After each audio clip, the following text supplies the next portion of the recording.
I remember once Digikala was under attack, we had a presentation called Government Relations.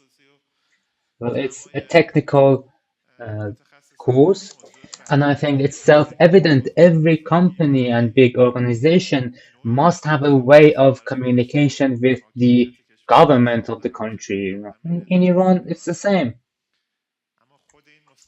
But this caused a lot of Twitter attacks. They cut my lectures and they said, we told you they are related to the government. Now they are confessing. Hello, everyone. I'm Amirhasan Mousavi, a relation expert,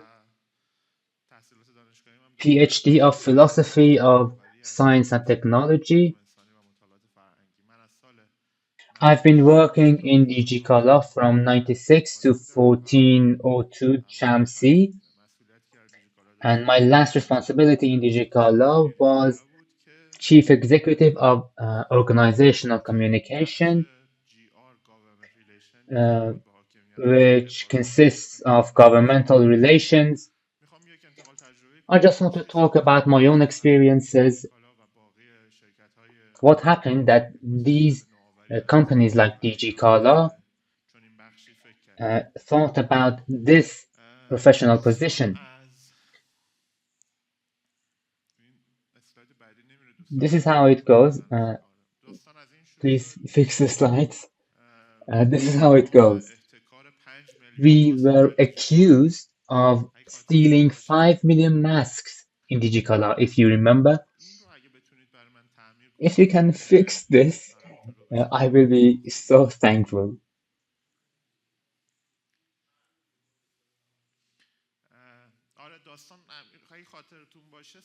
If you remember, year 98, I guess they have fixed it. Thank you. If you remember correctly, in the year 98, Shamsi, the coronavirus finally officially entered Iran. Only 2 weeks past the coronavirus. If you remember, there was a great fear among people, uh, a kind of sickness that had no medicine, no vaccine. We lacked masks and we lacked ventilators. We had no infrastructures to defend ourselves against this pandemic. Well, our problems peaked like so many other organizations. There was a news that 5 million masks were lost in Digicala's stock rooms. And this, as far as I know, in the annals of Iran's broadcasting agency, either before or after the revolution, it was the first time that without any kind of judicial prosecution, uh, they broadcasted it live from the television. And after it was covered by many other agencies like BBC, Iran International, local agencies, they were all covering this news just through a few hours. This piece of news was saw and watched 20 million times. How is it related to government relations?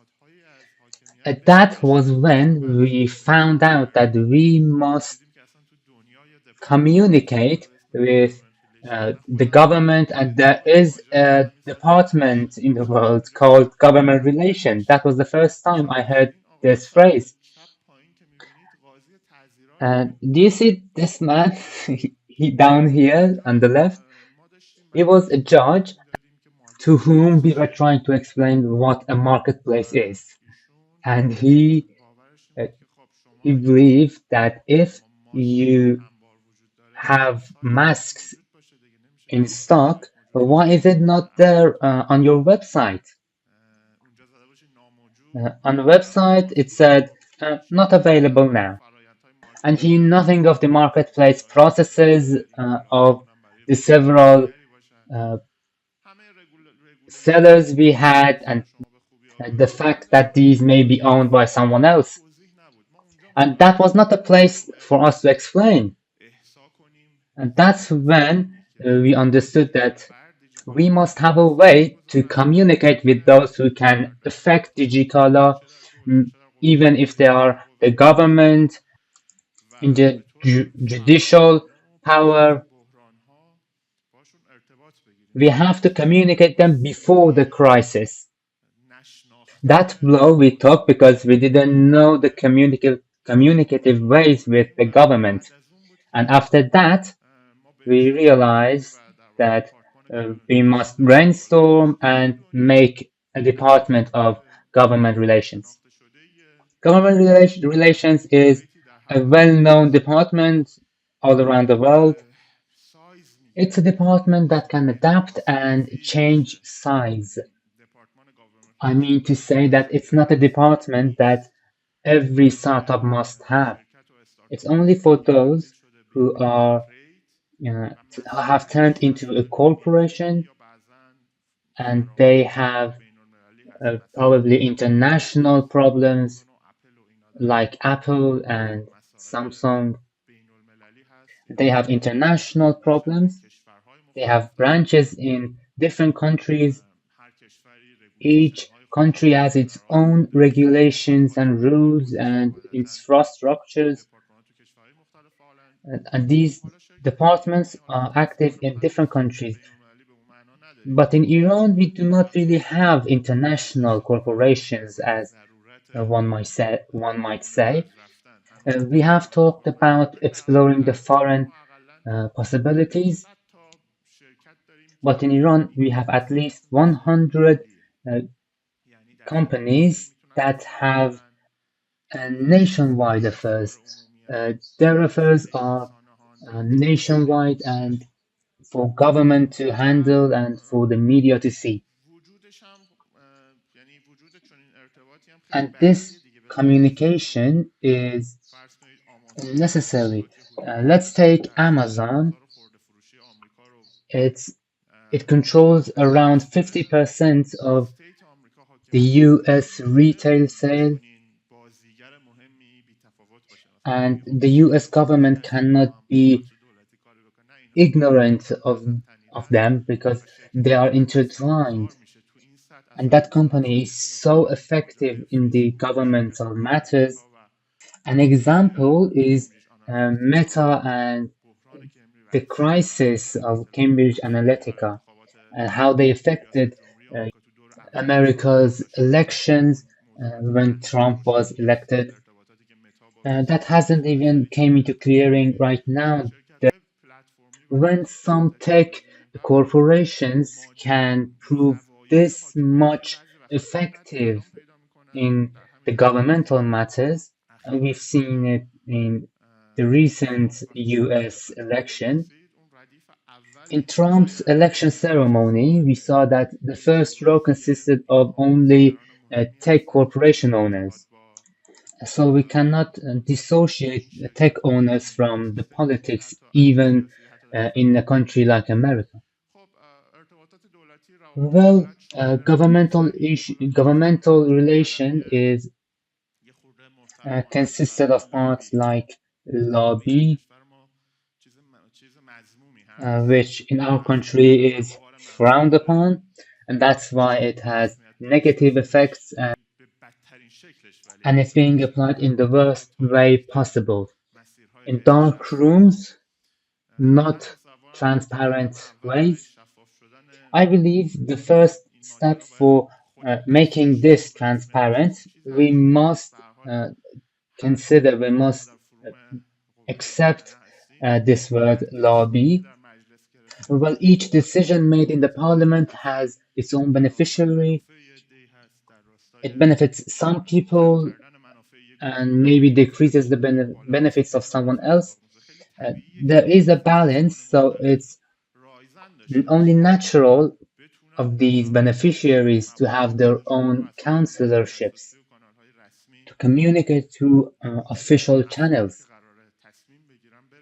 through to the decision makers. Counselorship is one part of it, and the other is education. In any part of the world, government and the governors, those decision makers, they are not always aware of all the particulars of your economy, your job, your industry. They usually do not know the details. It falls upon the business owners to actually educate the governors and the parliament members. In short, uh, education, councillorships, and affecting the legislation processes are three main responsibilities of government relation departments in the world. Apart from these, supervising the legislative developments and communicating with the governors are also of the main responsibilities of each government relation department. This photo that you see, what you see in this photo is actually very common. Mark Zuckerberg, Elon Musk may have uh, a meeting with the parliament once a month, probably. Sometimes the questions the parliament members ask shock them as much as our parliament members shock us. You may not even believe that this is the representative of Delaware in America. I just wanted to say that it's also common down there.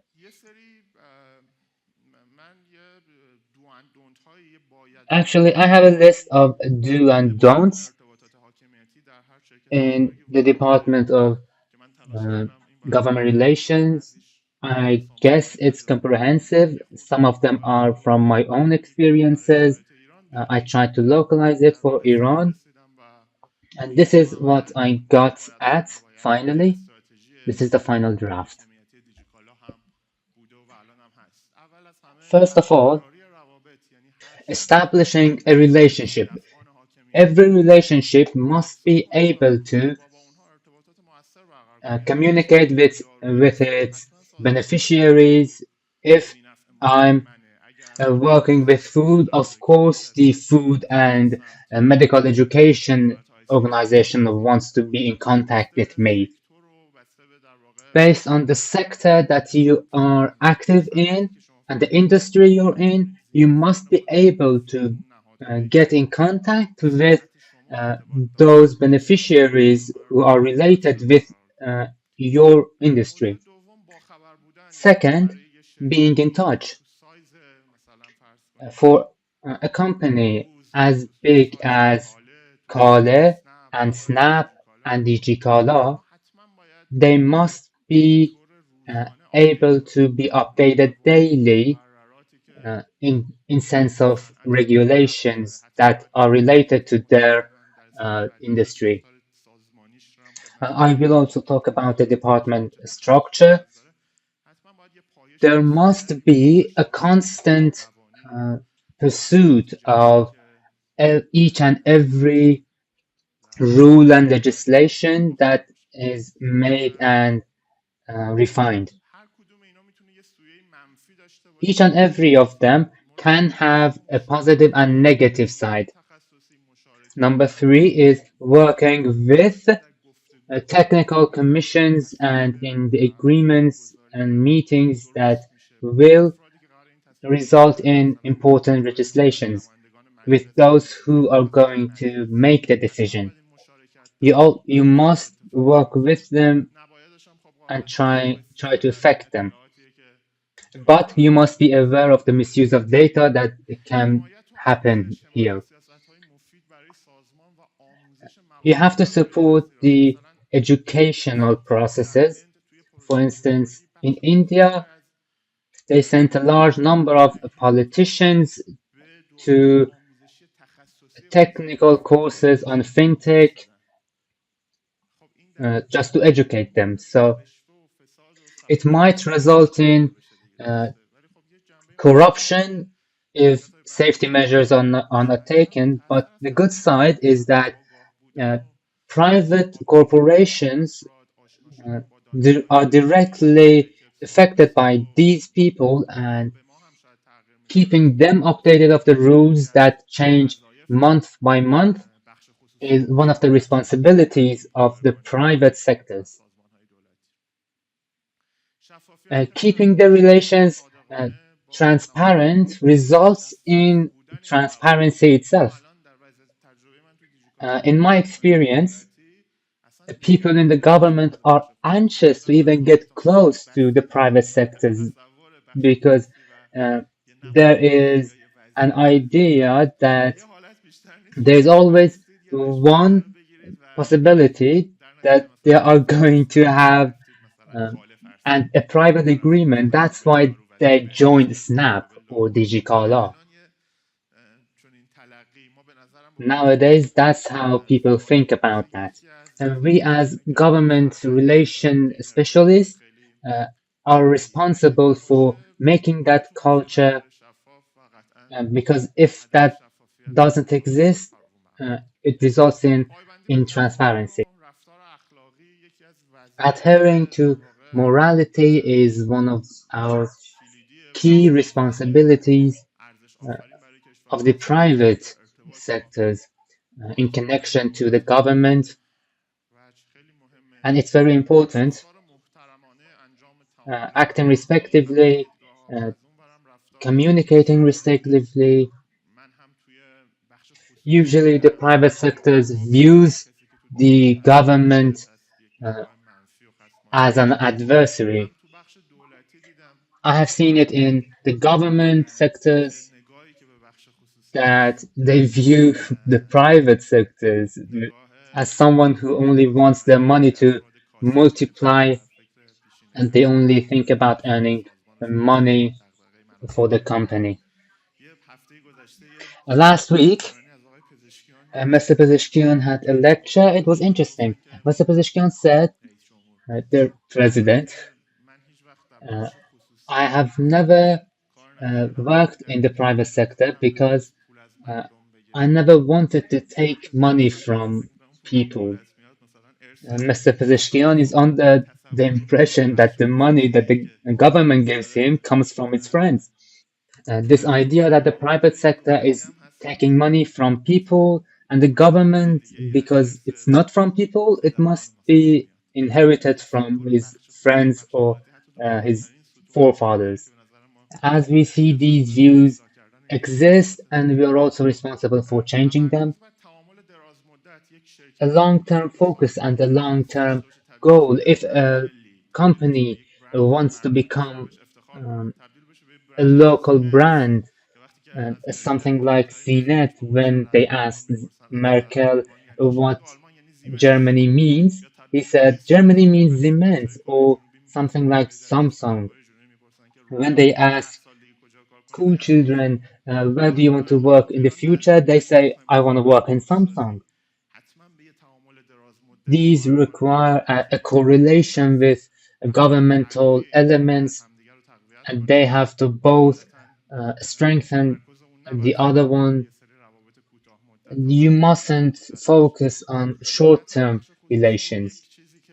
In private sectors, there is something that I see quite regularly. They are so much focused on uh, the company's benefits. They rarely see the people's benefits and the country's benefits. They barely look for a partnership or a common project.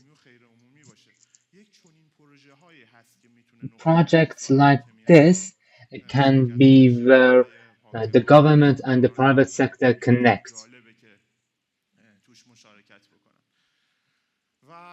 And the last thing is on resistance to change. Resistance to change is regularly seen, especially on regulatory sectors. I know by myself how one of these regulatory pillars is resisting a new regulation. We are especially slow in accepting change, and that makes the regulation have negative effects instead of having positive effects. And I think it's partly because of us not adapting or not adapting fast enough. In the last slide, I think we are nearly done. Naturally, for you to develop a relation with the government, you need to develop close relationship with those companies and organizations with whom you are closely intertwined and have shared benefits with them.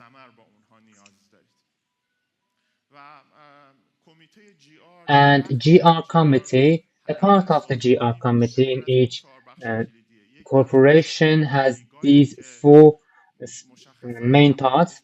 One is legal, which focuses on the legislation, meetings, and else.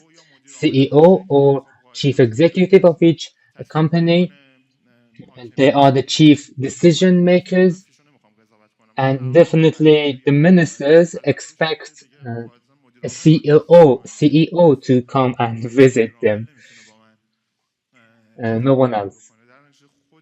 So CEO has a key role in this committee. Uh, Third is the risk. We call it ROC in uh, private sectors. They are tasked with assessing and analyzing the risks, which kind of risks exist for this company and which kinds of opportunities exists here.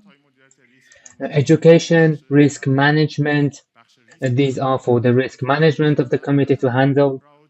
And relations, they are responsible for marketing, lobbying, and forming narrations. Sometimes forming narrations are so much important, sometimes even more important than meetings and persuasions. I had a friend who said some authorities are not scared of God, but they are scared of social media. So narrating in social media is very important as a tool. So thank you.